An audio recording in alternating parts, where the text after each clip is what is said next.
Well, if you're looking to get into the authentic line, this is the guitar. A 1933 OM-18. This is actually the least expensive guitar in the authentic line. Once again, it's a mahogany piece, so you don't have to convince me. I absolutely adore this guitar. It's just beautiful.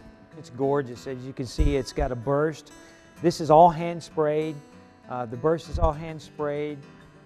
Natural mahogany on the back.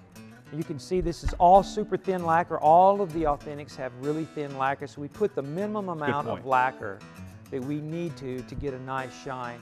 You know, if we left it any thinner, people would start complaining that it's too grainy. So we put just enough lacquer on it to get a nice look. It's not heavy.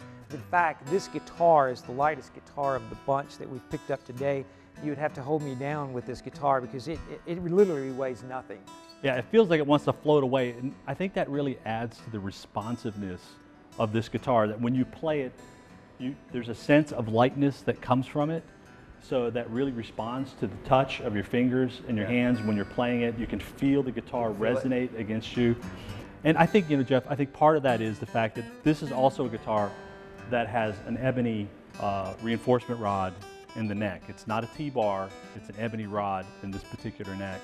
It has all the appointments that the original guitar has, that this was modeled after. It has the original stamp in the back, which is very important to those guys who want the guitar to look just like it did when this thing rode off the assembly line in 1933. I love that sunburst.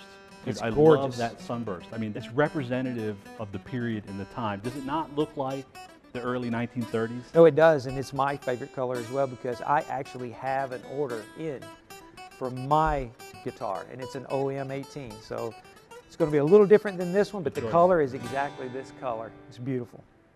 Call it private reserve. Get your name in on this particular guitar. We don't make very many of them. It's very, very limited production. A very small handful of people actually touch this. The same people who build this guitar are the same people who build guitars for all the stars. If John Mayer calls up, if Eric Clapton calls up, the folks who are building their guitar are the only folks who are allowed to work on these Authentics. So this is your opportunity to share in some of their craftsmanship and to own one of these pieces for a lifetime. It really is. It's a lifetime purchase.